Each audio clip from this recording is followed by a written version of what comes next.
हमने ऐसा प्रयास ही नहीं किया कि किसी परियोजना को एक ऐसा संयुक्त उद्यम माना जाए जिसमें उसके निर्माता, श्रमिकों, वहाँ रहने वाले अन्य मजदूरों, वैज्ञानिकों, प्रबंधकों तथा अन्य संबद्ध लोगों को भागीदारी का एहसास हो।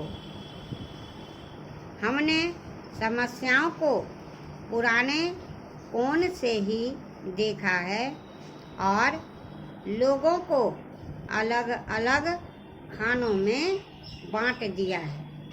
इसलिए ये झूठे विभाजन समाप्त होने चाहिए।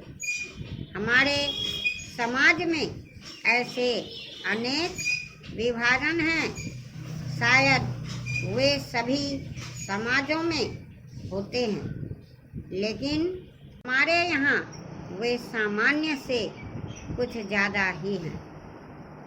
ये धर्म के आधार पर, जातियों के आधार पर, भाषा और क्षेत्र के आधार पर पाए जाते हैं।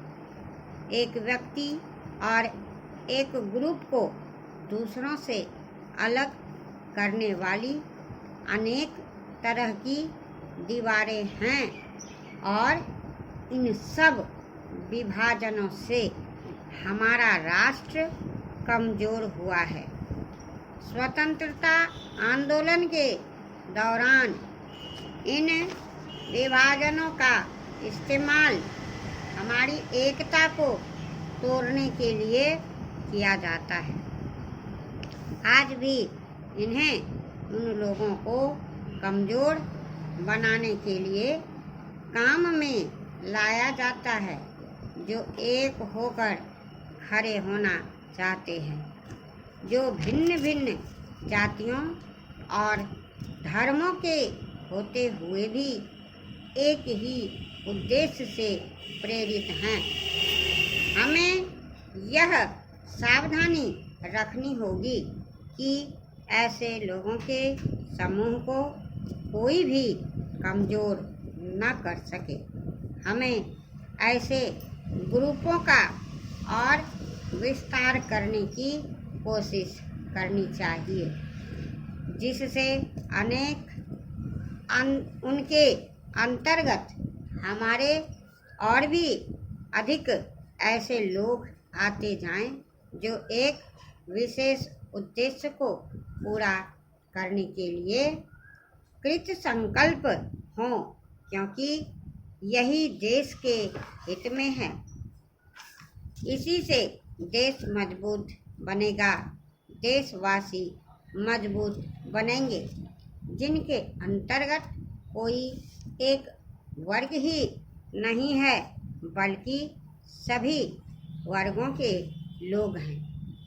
इसलिए संपूर्ण शिक्षा का अभिप्राय है कि हम केवल अपने अधिकारों के लिए संघर्ष न करें, बल्कि यह भी देखें कि हमारे प्रयासों का अल्पसंख्यक समूहों पर क्या असर पड़ेगा। औद्योगिक क्षेत्र सुगठित है, उनकी आवाज़ शक्तिशाली है, उसमें एकता है और इसलिए इसका प्रभाव पड़ता है।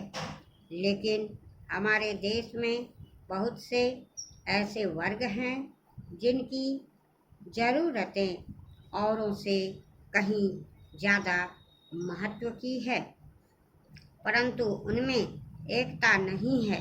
उनकी मांग को पेश करने वाला कोई नहीं है और उन्हें शायद पता तक नहीं होता कि उनकी कुछ मांगें भी हैं, लेकिन सिर्फ इसी वजह से उनकी उपेक्षा नहीं की जा सकती।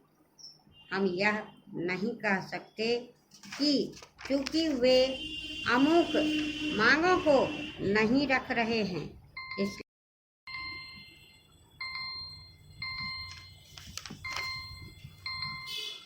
बंद